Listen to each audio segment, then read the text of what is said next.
जुड़ते हैं। सत्संग में विचार किया जाता है मानव मात्र के लिए।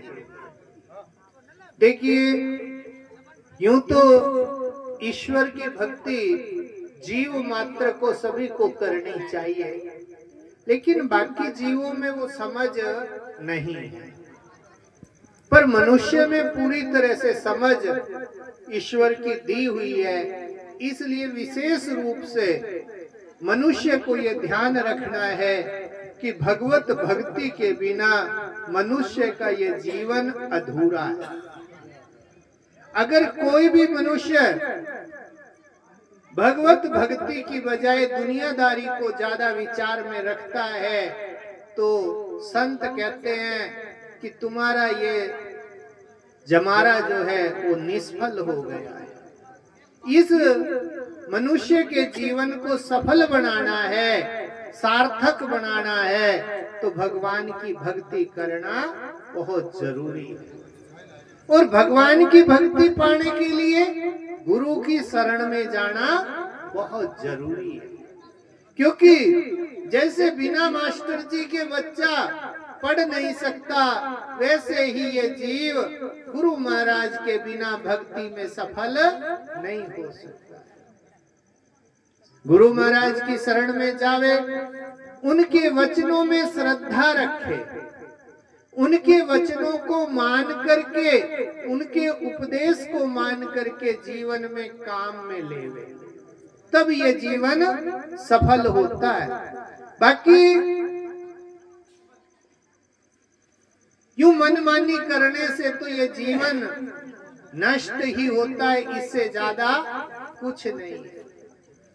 संत कहते हैं कि हर श्वास में भगवान के नाम का सुमरण करना चाहिए। भाई थोड़ी देर के लिए आप शांत बैठे, उसके बाद आराम से पानी पिलाना, चाय पिलाना, जो भी सेवा करनी है 10 मिनट बाद करेंगे। और ये बाल गोपाल भी थोड़ी सी कृपा रखें, शांति से बैठ जाएं कुछ देर के लिए।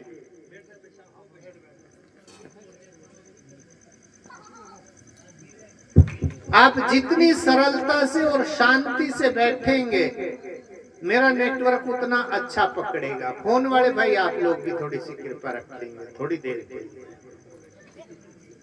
क्योंकि मेरा नेटवर्क छूट जाता है उधर से। अक्सर मैं एक बात कहा करता हूँ सत्संगों में कि वाणी याद की हुई होती है। आप कुछ भी करते रहिए, वाणी चलती रहेगी, पर प्रवचन परमात्मा की कृपा से ही चित्त में उगता है, और अगर चित्त भंग हो जाए तो अपनी तार टूट जाती है। इसलिए जितनी देर कोई भी संत कोई विचार आपको देता है, उतनी देर बिल्कुल पूरी तरह से शांति से बैठ करके सुनना चाहिए। और कम से कम अगर आपके काम का नहीं है तो किसी और के काम का कोई वचन जरूर निकल सकता है। तो इसलिए शांति का होना बहुत जरूरी होता है प्रवचन के समय में। तो अब बात कर रहे थे गुरु महाराज के उपदेश लेने। देखिए, हमारी मगरे में एक अक्सर मैं चीज विचार में लाता हूँ, किसी से भी पूछो कि गुरु महाराज किए हैं, क्योंकि हाँ कद को कर काट्यो। गुरु महाराज किए हैं, क्योंकि हाँ कद को कर नाक्यो। कर भी दिया और काट भी दिया, कर भी दिया और नाक भी दिया। तो इससे गुरु महाराज के उपदेश का कोई सफलता नहीं है। गुरु महाराज की शरण में कोई भी जाना चाहता है, आत्म कल्याण करना चाहता है, तो गुरु के उपदेश में अपनी श्रद्धा करे, श्रद्धा करके उसको काम में ले ले, नाकना नहीं है। जैसे कितने भी कीमती दवाई लेकर के आ जाइए आप, बड़े से बड़े डॉक्टर की जाकर के दिल्ली से, बंबई से या कहीं से भी दवाई ले आइए, पर अगर उसे खाओगे नहीं तो रोग मिटने वाला नहीं है। वैसे ही गुरु के वचनों को काम में नहीं लोगे तो रोग मिटने वाला नहीं है। इसलिए गुरु की शरण में जाओ, लेकिन साथ में ये विचार लेकर के जाओ कि गुरु के मुख से निकली हुई आज्ञा या उपदेश मैं पूरी तरह पूर्ण करूंगा, मैं उस पर चलूंगा। एक छोटा सा दृष्टांत अक्सर सत्संगों में सुनाया जाता है। किसी गांव में कोई संत आया करते, आधे से ज्यादा गांव ने महाराज से उपदेश ले लिया। एक कोई उसी गांव की बाई राम थी, उसने सबसे सुना कि गुरु महाराज से सब उपदेश ले रहे हैं, क्योंकि आपको भी ले ले, सबका भला होगा तो अपना भी भला हो जाए, गुरु महाराज से उपदेश ले लेते हैं। उसने अड़ोस पड़ोस की 2-4 भाइयों को कहा कि भाई गुरु महाराज अब के आवे तो मेरे को भी बताना, मैं भी उपदेश लूंगी। तो किसी भाई राम ने कहा कि 2-4 दिन में यही पड़ोस में सत्संग है, वहां आएंगे। अब भाई राम आगे कुछ पूछी भी कोनी कब सत्संग है और कब क्या है, लेकिन रात भर सत्संग हो करके जब वो प्रसाद लेकर के सब लोग चले, उस टाइम में उसे दिमाग में आया कि भाई सत्संग की बात कर रहे थे और इधर कहीं जय बुलवा रहे हैं, जाने के टाइम की जय जब बोली गई तो वो कानों में पड़ी और उसके जम गया कि आपने भी उपदेश लेने चले। लेकिन इतना सारा मेला बिछड़ गया था। संत वहीं विराजमान थे, उनको बोली कि महाराज हमारे उपदेश लेना है, घरे चालो, कुछ प्रसाद पांखड़ी भी कर लेना और उपदेश भी देना। संत भोले थे, बोले चलो माई। आगे आगे माई राम, पीछे पीछे संत भगवान पहुंच गए। अब भाई राम को कोई उपदेश लेने की विधि भी पता नहीं, तो उसने कहा महाराज पहले कड़ेवा कर लो और फिर उपदेश दे देना।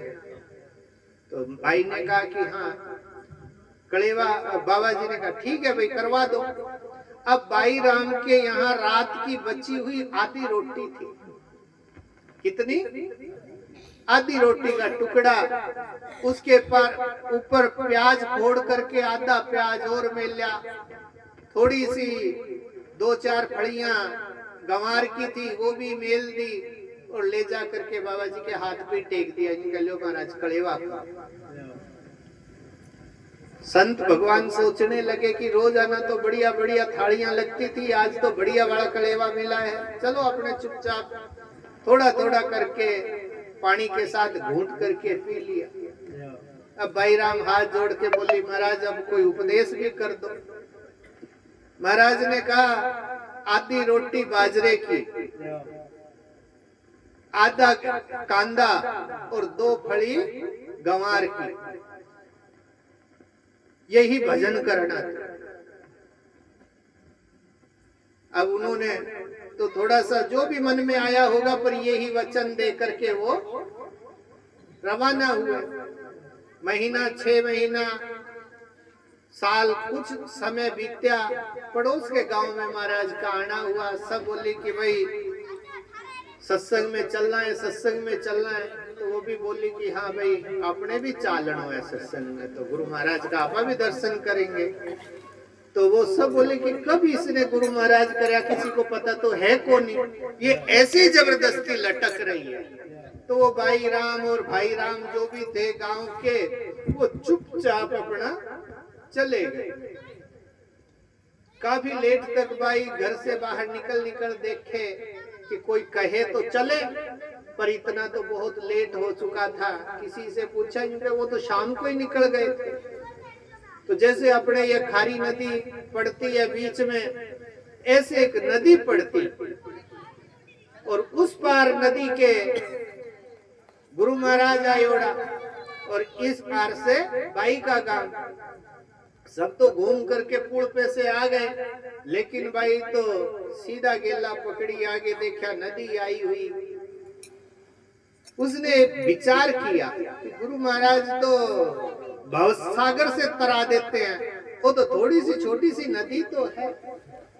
ऐसा विचार करके एक भाटा पे खड़ी हुई और कहती है आधी रोटी बाजरे की, आधा कांदा और 2 फाचरी गंवार की, अगर सतगुरु सच्चा हो तो नदी के परले पार कर दे।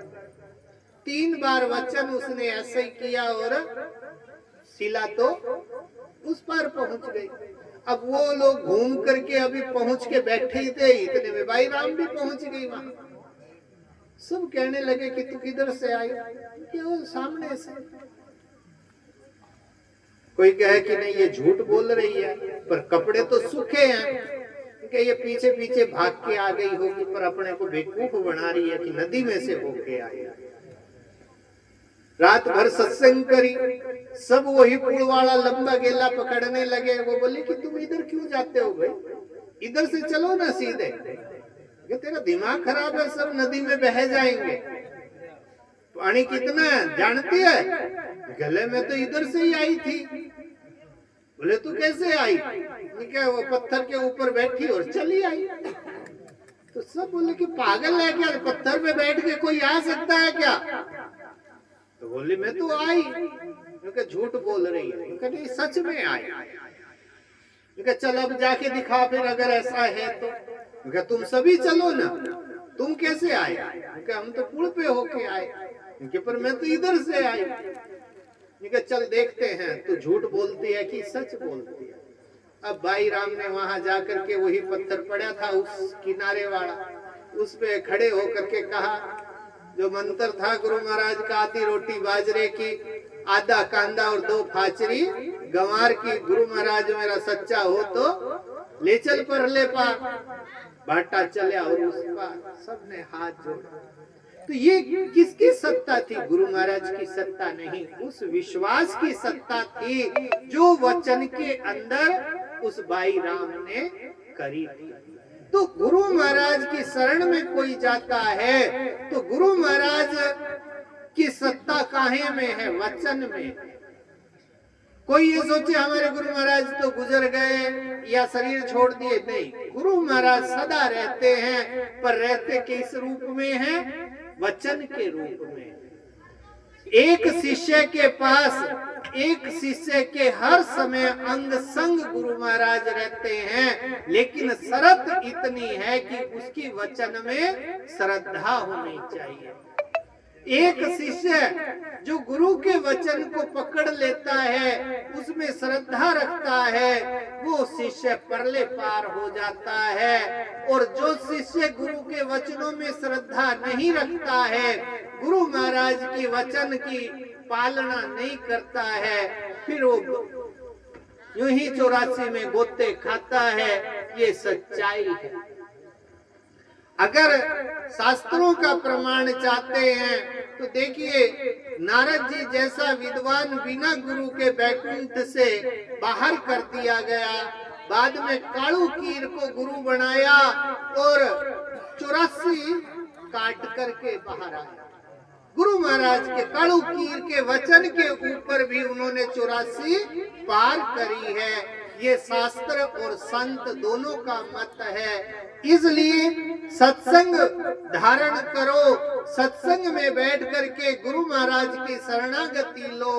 गुरु महाराज जो उपदेश देवे उसको जीवन भर निभाने की कोशिश करो, तभी इस जीव का कल्याण होता है। और बाकी कबीर साहब एक जगह कह करके गए हैं, गुरु लोभी चेला लालची और दोनों खेले डाव, और डूबेंगे मझधार में बैठ पत्थर की नाव। अगर गुरु लोभ करे, चेला लालच करे, तो कैसा है? जैसे कोई पत्थर की नाव की सवारी कर रहा हो। और लोभी लालची जीव सदा डूबता आया है, वो इस भव सागर में डूब जाएंगे, यानी 84 उनको लागू हो जाएगी। और अगर गुरु मुमुक्षु हो, चेला जिज्ञासु हो, तो परमात्मा उन दोनों का कल्याण कर देते हैं। गुरु के वचनों से शिष्य का सदा कल्याण होता है। उसी के लिए हमें भी अपना भला करने की कोशिश करनी चाहिए। बोलिए श्री सद्गुरुदेव की जय।